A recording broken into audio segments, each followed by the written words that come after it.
നമസ്കാരം, മെട്രോ മാറ്റിനിയിലേക്ക് സ്വാഗതം. നിരവധി ആരാധകരുള്ള താരമാണ് മമ്മൂട്ടി. അദ്ദേഹത്തിന്റേതായി പുറത്തെത്താറുള്ള വിശേഷങ്ങളെല്ലാം തന്നെ വളരെ പെട്ടെന്നാണ് വൈറലായി മാറുന്നത്. കഴിഞ്ഞ ദിവസം മുതൽ മമ്മൂട്ടിക്കെതിരെ ശാപവാക്കുകൾ ചൊരിയുന്നയാളുടെ വീഡിയോ ആയിരുന്നു സോഷ്യൽ മീഡിയയിലെ ചർച്ചാ വിഷയം. ഒരു യൂട്യൂബ് ചാനലിന്റെ വീഡിയോയിലാണ് മമ്മൂട്ടിക്കെതിരെ വിദ്വേഷം പ്രചരിപ്പിച്ചത്. 2024 കേരളത്തിൽ വരേണ്ട മാറ്റങ്ങൾ എന്ന വിഷയത്തിലായിരുന്നു ചാനൽ വീഡിയോ എടുത്തത്. ഇതിൽ കേരളത്തിൽ വരേണ്ട അനിവാര്യമായ മാറ്റം പത്മശ്രീ മോഹൻലാൽ ശക്തി പ്രാപിക്കുക, മമ്മൂട്ടി മരണപ്പെടുക, അതാണ് എന്റെ ഏറ്റവും വലിയ ആഗ്രഹങ്ങളിലൊന്ന്. മമ്മൂട്ടിയും മമ്മൂട്ടിയുടെ മകനും അവര് നശിച്ച് നാറാണക്കല്ലെടുക്കുക, മോഹൻലാലും മോഹൻലാലിന്റെ മകനും ഇനിയും ഉയരങ്ങളിലേക്ക് എത്തട്ടെ എന്നായിരുന്നു ഇയാൾ പറഞ്ഞത്. ഇതോടെ എല്ലാവരും ഉയരങ്ങളിലേക്ക് എത്തട്ടെ എന്നല്ലേ നമ്മൾ എല്ലാവരും ആഗ്രഹിക്കുക എന്ന് യൂട്യൂബർ ചോദിക്കുമ്പോൾ അങ്ങനെയല്ല, അഹങ്കാരിയാണ് മമ്മൂട്ടി എന്നായിരുന്നു വീഡിയോയിൽ ഇയാൾ പറഞ്ഞത്. അഹങ്കാരം ഒരിക്കലും വച്ച് പൊറപ്പിക്കില്ല. ജനാധിപത്യം നമ്മൾ നോക്കണ്ട, ന്യായപരമായ മാറ്റമാണ് വേണ്ടത്. മോഹൻലാൽ ഉയരങ്ങളിലേക്ക് എത്തട്ടെ എന്നും ഇയാൾ പറഞ്ഞു.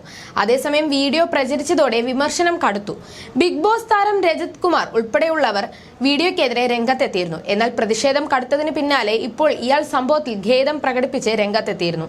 താൻ മദ്യലഹരിയിലായിരുന്നുവെന്നും സംഭവത്തിൽ മമ്മൂട്ടിയോടും പൊതുസമൂഹത്തോടും മാപ്പ് ചോദിക്കുന്നുവെന്നുമാണ് ഇയാൾ പുതിയ വീഡിയോയിൽ പറയുന്നത്. ഇന്നലെ നടന്നത് മദ്യത്തിന്റെ ലഹരിയിൽ നടന്നതാണ്.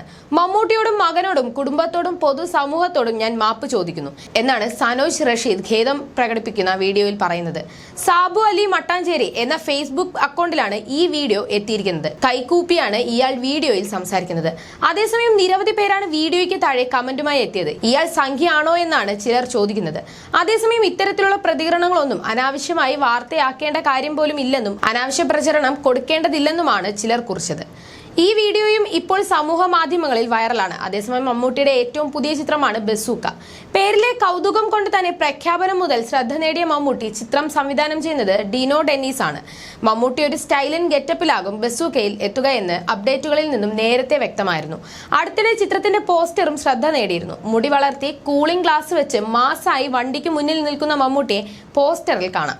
ഒപ്പം 2024 ബസൂക്ക റിലീസ് ചെയ്യുന്നതെന്നും അറിയിച്ചിട്ടുണ്ട്. ചിത്രത്തിൽ മമ്മൂട്ടിക്കൊപ്പം ഗൗതം വാസുദേവ് മേനോനും പ്രധാന വേഷത്തിലെത്തുന്നുണ്ട്. ഇതാദ്യമായാണ് ഇരുവരും ഒന്നിക്കുന്നത്. ഷൈൻ ടോം ചാക്കോ, സണ്ണി വെയിൻ, ജഗദീഷ്, ഷറഫുദ്ദീൻ, സിദ്ധാർത്ഥ് ഭരതൻ, ഡീൻ ഡെന്നീസ്, സ്ഫടികം ജോർജ്, ദിവ്യ പിള്ളായ തുടങ്ങിയവരും പ്രധാന വേഷത്തിലെത്തുന്നുണ്ട്. ക്രൈം ഡ്രാമ ജേണറിൽ ആണ് ബസൂക്ക ഒരുക്കിയിരിക്കുന്നത്.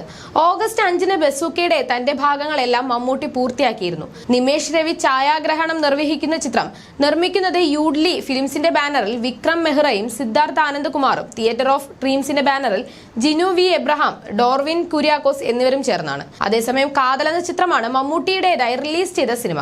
ജ്യോതികയായിരുന്നു ചിത്രത്തിലെ നായിക. വർഷങ്ങൾക്ക് ശേഷമാണ് ജ്യോതിക മലയാള ചിത്രത്തിൽ നായികയാകുന്നത്. ജിയോ ബേബി സംവിധാനം ചെയ്ത ചിത്രം നവംബർ 23 തിയേറ്ററുകളിലെത്തി. മികച്ച പ്രതികരണമായിരുന്നു ചിത്രത്തിന് ലഭിക്കുന്നത്. മറ്റ് സിനിമാ മേഖലയിലുള്ളവർ വരെ ചിത്രത്തെ പ്രശംസിച്ച് രംഗത്തെത്തിയിരുന്നു. You're watching me on metromatney.com. on metromatney.com. metromatney.com. Subscribe for more videos. Subscribe for more videos. Subscribe here for more videos. Subscribe now. Thank you.